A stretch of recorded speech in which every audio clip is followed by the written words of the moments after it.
Voici une démonstration de l'outil En finir avec les dettes. Cet outil-là va vraiment faciliter votre tâche au niveau de la création de votre plan de remboursement des dettes.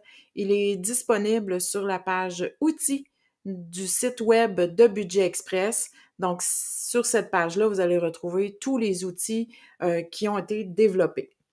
Alors, il y a 4 onglets. Le premier onglet, c'est les informations. Donc, vous devez remplir les informations, toutes les informations et soyez le plus précis possible pour justement un résultat le plus précis possible. C'est certain que ce sont des estimations, ce sont des calculs estimés, mais ça vous donne vraiment une très bonne idée à quoi ça va ressembler. Alors, donc, la date du calcul, super important, c'est-à-dire à quelle date qu'on fait les calculs. Notre revenu brut, combien on gagne par année avant impôt. La fréquence de nos revenus, est-ce qu'on est payé à la semaine, aux 2 semaines, bimensuel, c'est-à-dire 2 fois par mois, ou 1 fois par mois, ou par année. Donc, utiliser le menu déroulant, c'est super important.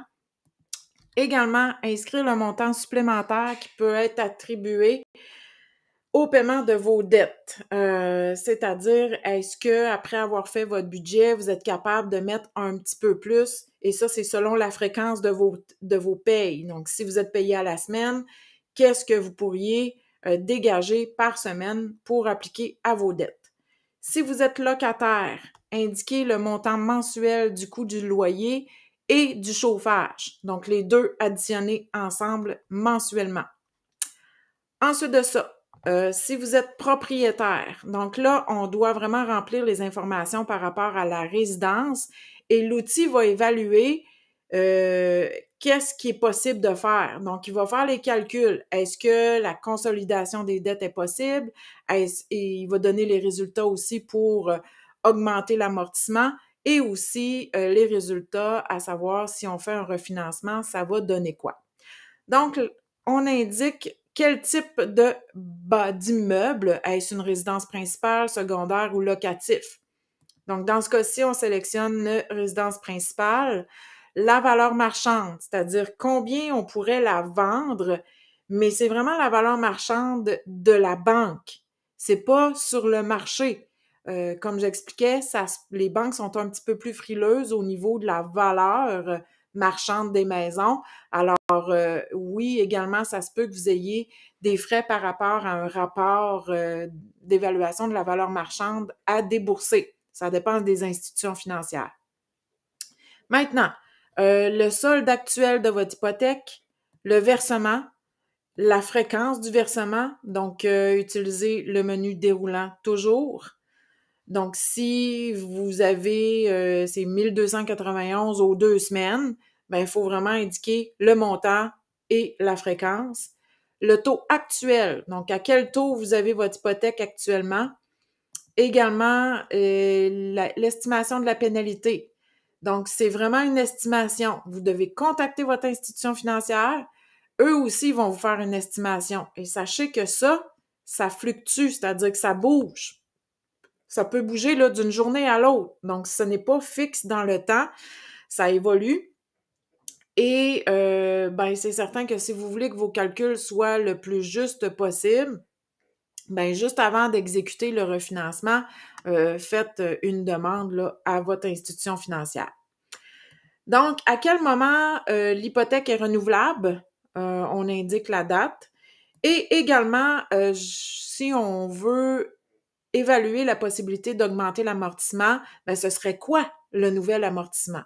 Sachez que vous ne pouvez pas aller au-delà de l'amortissement initial. Ce que ça veut dire, c'est que quand vous avez fait l'achat de votre maison, si vous l'aviez mis sur 20 ans, vous ne pourrez pas aller au-delà de 20 ans. OK? Vous allez être bloqué à 20 ans, vous ne pourrez pas aller à 25. Alors, au niveau de l'augmentation de l'amortissement, là, c'est vraiment selon, on peut aller le plus qu'on peut aller, c'est selon l'initial.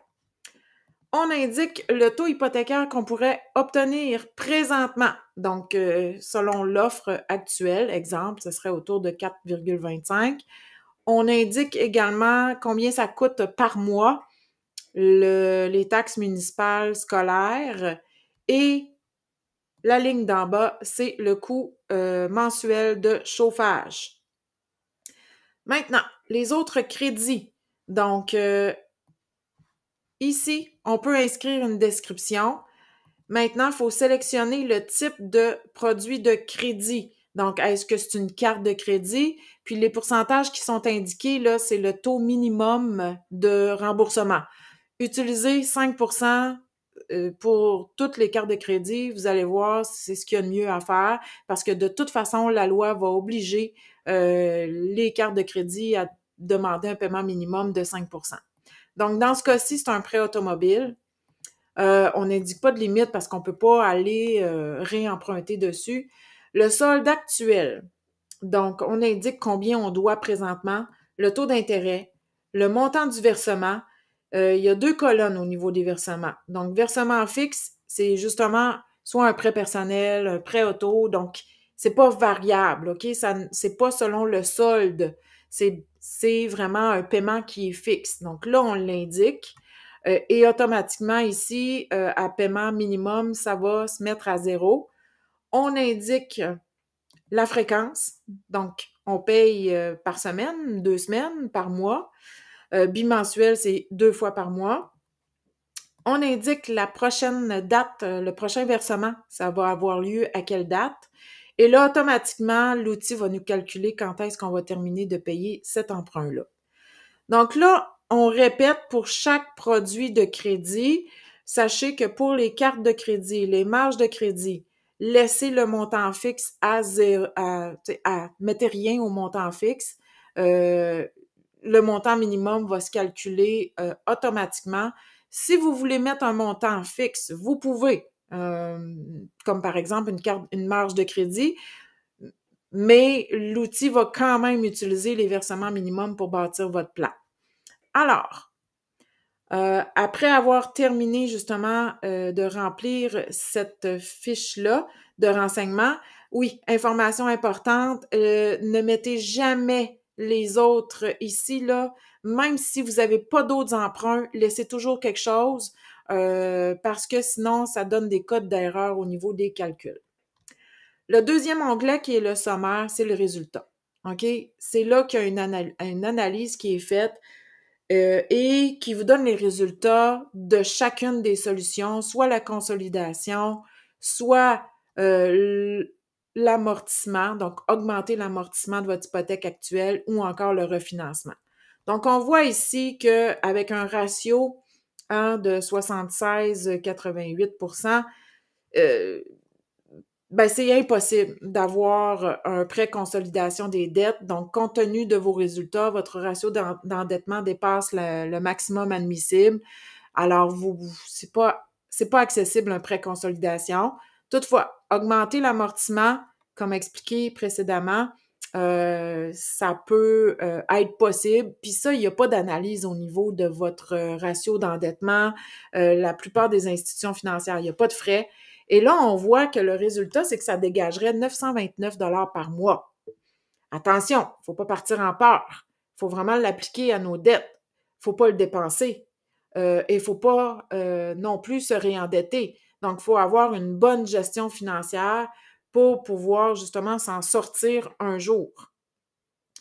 En refinancement, on voit que, de un, le total des dettes était 44 315 et en refinancement, on voit que ça dégagerait, même en payant une pénalité, les frais de notaire et aussi les frais d'évaluation. Donc, ça dégagerait 64 438 qui est vraiment amplement suffisant pour payer les dettes.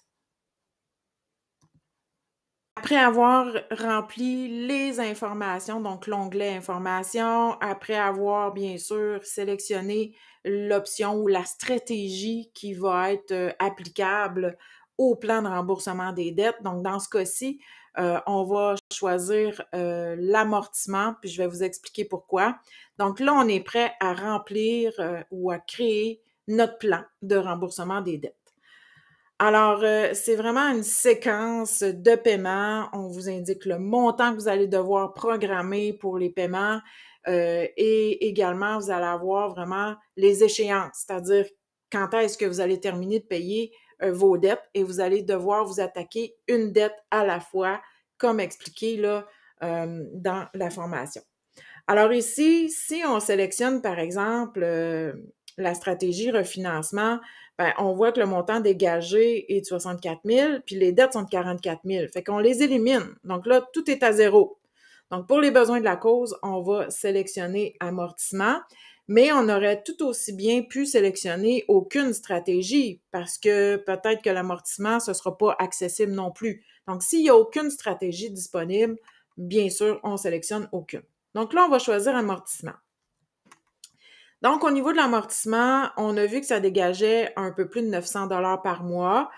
Également, je vous conseille fortement d'établir vos plans de paiement selon la même fréquence que vos revenus, surtout pour les cartes de crédit et marges de crédit. D'accord? Pour ce qui est des autres paiements, comme par exemple un prêt auto ou est-ce que c'est des versements fixes, qu'il n'y a aucune possibilité de réemprunter, laissez-le tel quel, la fréquence, là, ça va. D'ailleurs, le plan va l'indiquer selon la fréquence originale.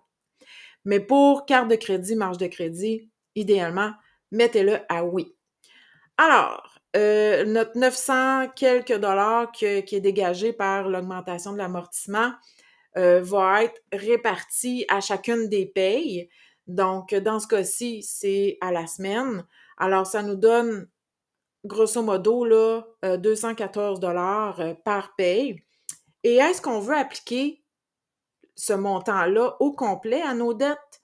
Peut-être que ce serait bien aussi d'avoir un plan d'épargne. Donc, établissez le pourcentage que vous voulez utiliser qui va être appliqué au paiement de vos dettes. Et comme ça, vous allez pouvoir justement épargner le reste, soit pour justement prévoir d'autres dépenses qui s'en viennent, avoir l'argent au lieu d'utiliser le crédit, ou encore pour réaliser certains objectifs ou même créer votre fonds d'urgence. Donc, dans ce cas-ci, 80% de 214, on est à 171 $ par paye et un montant de 42 $, là, un peu plus, pour l'épargne. Donc, l'étape numéro 1, à quelle dette on va s'attaquer en premier? Donc, dans ce cas-ci, utilisez le menu déroulant, bien sûr, et sélectionnez les dettes, puis faites le test. OK? Comme ici, si on choisit Visa, on voit qu'on termine de payer en mars 2025, alors que si on sélectionne Master, oups, on termine de payer en septembre 2024. C'est beaucoup plus motivant, puis vous allez vraiment dégager des montants plus rapidement et pouvoir justement bâtir votre plan d'épargne plus solide et d'être plus solide dans vos finances si vous payez une dette, vous sélectionnez la première dette, là, celle que vous payez le plus vite.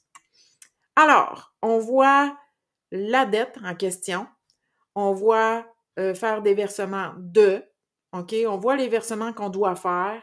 Dans ce cas-ci, pour ce qui est prêt auto, c'est le versement, la fréquence originale. Et on voit aussi les soldes au moment où on finit de payer notre première dette. Bien sûr, on voit les montants, fait que c'est ça qu'on doit programmer. L'étape numéro 2, donc on voit qu'après avoir terminé la première dette, ce n'est plus 42 $ de disponible pour l'épargne, mais bien 85 $ maintenant par semaine qui est disponible pour épargner. Et là, on va aller sélectionner notre deuxième dette. Donc, dans ce cas-ci, on s'attaque au crédit rotatif. Un crédit rotatif, c'est-à-dire c'est des dettes qu'on peut réutiliser ou réemprunter et c'est souvent celles dont le taux d'intérêt sont le plus élevés. Donc, on voit encore là les versements et on doit les programmer. Et bien sûr, on voit à quel moment on va terminer cette deuxième dette-là. Maintenant, lorsqu'on a fini, exemple, les cartes de crédit, les marges de crédit, donc les dettes qui font le plus mal, c'est bien de quand même garder certains crédits ou de l'utiliser, comme par exemple, vous pourriez maintenir le paiement de votre voiture, mais encore là, si elle commence bon, à avoir de l'âge, qu'elle commence à être plus, qu'elle brise et tout ça, ben oui, ça vaut peut-être la peine de s'attaquer à cette dette-là. Et là, on voit que l'étape numéro 3, c'est plus 42 qui est dégagé pour épargner, mais bien 128. Imaginez, là, ça commence à être intéressant, justement, au niveau de vos finances, de votre santé financière, de votre équilibre aussi. Donc, 128 par semaine, ben, ça peut être pour planifier autre chose.